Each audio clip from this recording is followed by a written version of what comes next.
Sur papier, le plan de Marcus et Lou était parfait. Une petite aventure hivernale au Saguenay, le plus haut sommet de la région, une nuit en refuge, et surtout, la promesse d'une descente complètement dingue en Crazy Carpet. Sauf qu'ils ont oublié un détail. La réalité, ça se passe rarement comme prévu. L'aventure commence pour eux à 17h. Fait que là, il est présentement 5h. Au moment où tout le monde redescend parce qu'il fait noir et froid, eux, ils attachent leur raquette au pied du Mont Valin. L'ambiance change tout de suite comme ils marchent de nuit. Départ! Ils ne voient pas le sommet, juste le faisceau de leur lampe frontale et la vapeur de leur souffle. Ils montent vers la tête du chien, Puis la tête de chien, 1.5, sauf que on n'ira pas. mais ne feront pas le détour pour aller voir le point de vue. On se demande vraiment pourquoi. Le chemin est raide, compliqué, et ils doivent sûrement se demander pourquoi ils ne sont pas partis le matin comme des gens normaux. Oh putain! Cool! Pierre qui roule, la manche pas mousse. Voilà, j'aurais pas dit mieux. Wesh, ça glisse par ici, hein? Ça monte au fond. Oh, aïe, aïe, aïe. Regarde. De toute façon, t'en as aussi les peanuts, je fais. Ouais. Allez, santé. En santé, hein, j'avais pas vu que vous étiez là, chers auditeurs. Pas une petite pause, Marc avait chaud du cul. C'est fou à quel point que mon corps crée de la chaleur. Il est chaud, hein, facilement. Toi, t'aurais fait quoi, mettons, si t'avais pas fait ça, là? T'es en train de faire quoi en ce moment? Chez vous? J'aurais travaillé vu que j'ai passé toute la fin de semaine à Charlevoix. Puis j'ai ma business de coach, tout ça. J'y pense tout le temps. Je suis 2 jours sans travailler. Oh my god. On me stresse quand même. Ça doit être lourd mentalement. Ça peut être lourd. J'aime ça travailler dans mes affaires. Vu que je mets beaucoup de pression par rapport à. Je suis tout le temps aller faire plus, tout le temps m'améliorer. Fait que si je fais rien, après, je progresse pas. Mais faut que je prenne le temps aussi d'apprécier ces moments-là. Bon, on ferme ça avant que Marc les mange tout. On va se remettre en route, là.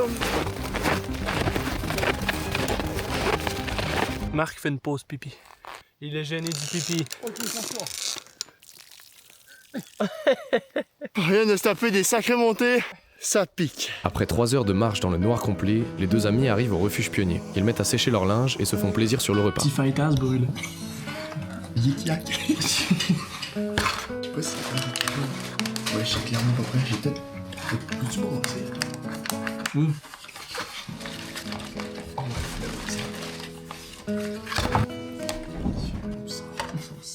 Ici, professeur Lou, et aujourd'hui, je vais vous apprendre une importante leçon. Testez toujours votre matériel avant d'aller en randonnée. Parce que si Marc n'avait pas amené son brûleur, il aurait mangé des noix. Et c'est tout. On a monté en 2h50.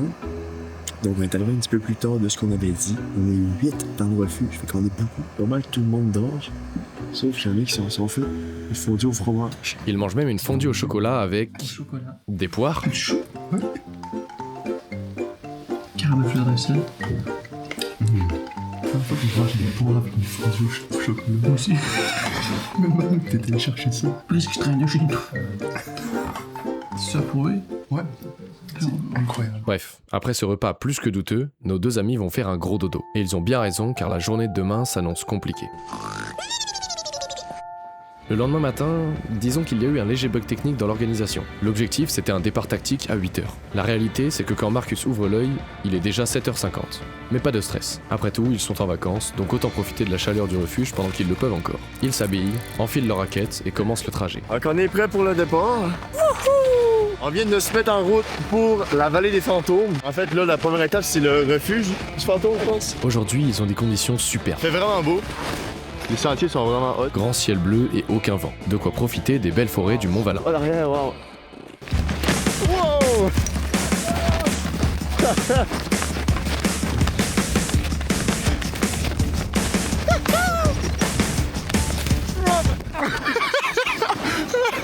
Ouais! Hey, je suis pas dedans les trous de salopard, hein!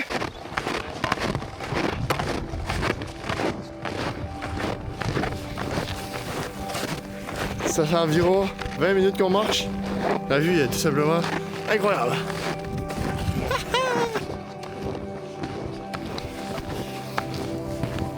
Refuge le fantôme. Non. 3 kilos. Pas besoin de musique au montage. Ton monteur va t'aimer. Et voilà. C'est pour Maxence. C'est sûr que si tu me pousses là, je remonte jamais. Si je te pousse là, tu m'amènes avec toi puis on remonte plus. Wow! Ça a tellement glissé! Il nous reste un seul kilo avant d'arriver au refuge le fantôme. On arrive bientôt à la montée de l'enfer. Ça monte vraiment à pic, ça va être épuisant, mais après c'est la dernière. Il nous reste pas beaucoup de kilos, mais il nous reste beaucoup de dénivelé. On vient d'arriver à la montée des enfers. Ouais. Puis c'est pas une petite montée. Voilà. Je sais pas si on voit bien, mais ça monte très à pic. C'est facile à 70 degrés là pour moi. Ah ouais. Allez. Boom. Esprit shonen, let's go! La montée de salopard.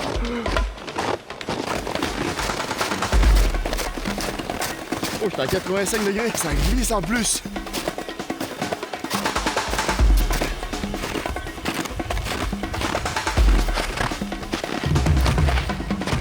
La montée des enfers est terminée.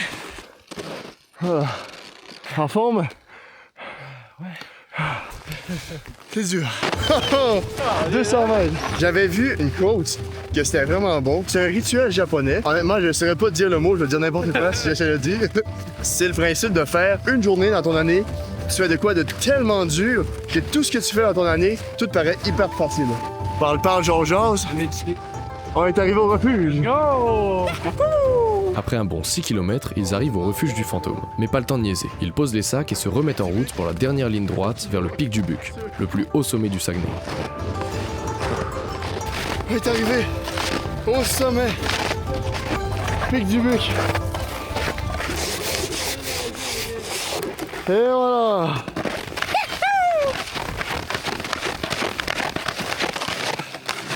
Oh wow! Et arrivé en haut, une vue à couper le souffle sur les forêts du Québec. Le kiff total. Voilà.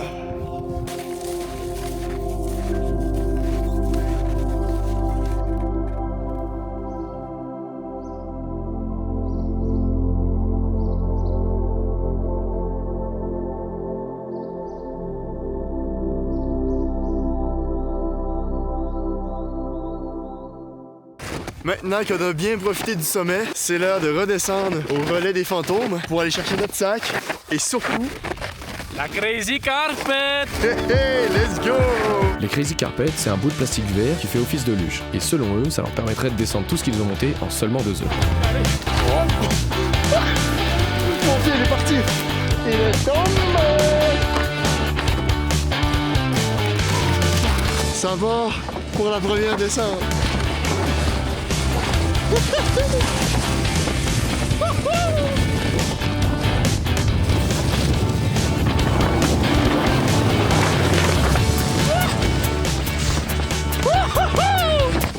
Oh, je veux plus rien. Oh. Oh. Oh. Oh, ça a descendu. Première descente validée, c'est clairement pas la dernière.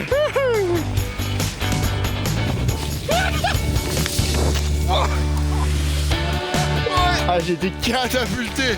Allez, on est reparti. Bon, on arrive sur une autre bonne descente là. Oh oui.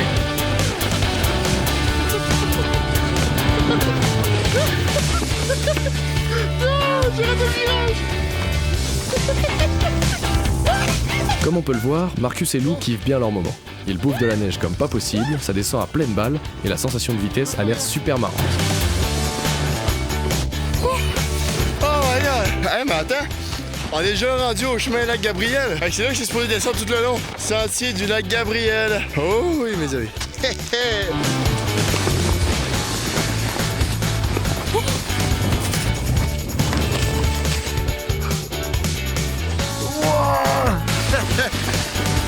Pas l'arbre. Oh oui. Oh my god.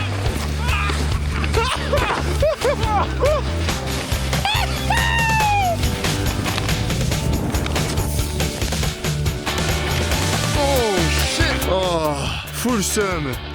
La raquette, elle s'est enlevée. Rien à foudre.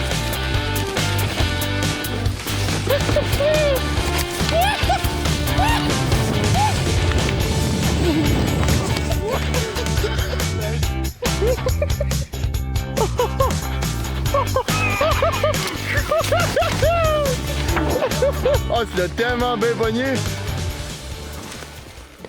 Ah, je l'ai pas pensé.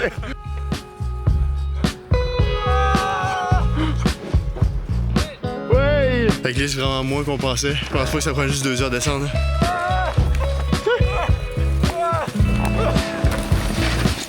Plus ils avancent, moins c'est drôle. La glisse gueudant, frérot! La neige colle, y a pas tant de pente que ça, et ils galèrent à rester sur le sentier. Quoi que sur le ventre, ça marche pas du tout. Comme dit le dicton, je suis pas le pingouin qui glisse le plus loin. Ouais, bon ben, cette descente, ce fut un échec, hein? Et pour couronner le tout, notre cher professeur Lou a réussi à fendre sa Crazy Carpet en deux. Oh, tu l'as démonté, la Crazy! Voilà. Les foudroyés. Voilà, absolument. Le soleil se couche tranquillement. On a descendu une bonne partie en Crazy Carpet. Honnêtement, on fatigue. C'est le bout un petit peu plus dur. J'ai froid aux doigts. J'ai très faim. Fait que là, on va s'arrêter au refuge Piémont, snacker un peu, on va repartir pour lui donner 5 ou 6 kilos en raquette. C'est vraiment beau. Oh la sacrée tête! Là, ce qu'on va faire, c'est qu'on va changer, manger un peu, puis après ça, on fly à l'accueil. Il nous reste 5 kilos à faire, donc ça devrait bien se faire. On rentre à la maison. Finalement, ils finissent leur descente en marchant, comme 2 bons randonneurs de base. On est enfin arrivé. Putain, ça a été intense, ça a été dur. À la fin, il y avait plus personne qui parlait. Donc finalement, la montée, la descente à la fin nous a de loin pris beaucoup plus que 2 heures. Mais là, on est rentré. Donc je vais aller démarrer l'auto. Après, on part. Ciao. Ciao.